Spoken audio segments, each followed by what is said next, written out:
आहतों का भी अपना एक अहंकार होता है।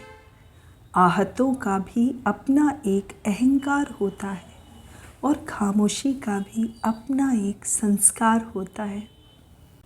लोगों के बीच नहीं, लोगों के मन में असली जगह बनाना ही उद्देश्य होना चाहिए। इंसान सिर्फ एक मोबाइल के रिचार्ज जैसा है। इंसान सिर्फ एक मोबाइल के रिचार्ज जैसा है।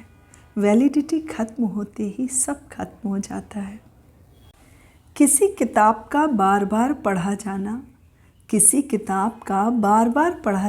किसी अच्छे दोस्त से बार बार मिलने जैसा होता है।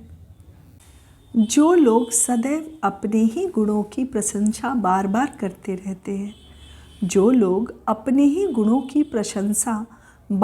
करते रहते हैं, वो सबसे कम गुणी होते हैं। किसी किताब का बार बार पढ़ा जाना, किसी अच्छे दोस्त से बार बार मिलने जैसा होता है। डरना सिर्फ इस बात से चाहिए कि जी हाँ, जी हुजूर न बन जाए।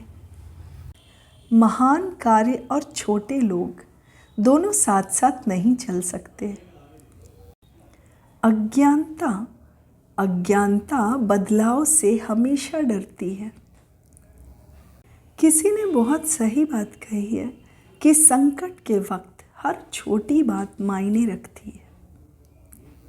लोग अपने कर्तव्य भूल जाते हैं। अक्सर लोग अपने कर्तव्य भूल जाते हैं, लेकिन अपने अधिकार ज़रूर याद रखते हैं। प्रेम की यदि वजह बता पा रहे हो तो वजह के हटते ही प्रेम भी हट जाएगा। प्रेम की यदि वजह बता पा रहे हो तो वजह के हटते ही प्रेम भी हट जाएगा। प्रेम अकारण होता है। जो कुछ भी अकारण है वही प्रेम के योग्य है। हमारा जन्म दूसरों से अपनी तुलना करने के लिए नहीं हुआ है। हमारा जन्म दूसरों से अपनी तुलना करने के लिए नहीं हुआ है। जीवन को पूर्णता देने के लिए हुआ है। गलत से दूर हटने को ही सही कहते हैं। जीवन हमेशा आपको चुनने का मौका देता है। जहाँ आप छोड़ नहीं सकते वहाँ शांत होकर पीछे हट जाइए। सद्गुरु ने बहुत ही खूबसूरत बात कही है कि डर सिर्फ इसलिए है क्योंकि हम जीवन के साथ नहीं जी रहे हैं। हम अपने दिमाग में जी रहे हैं।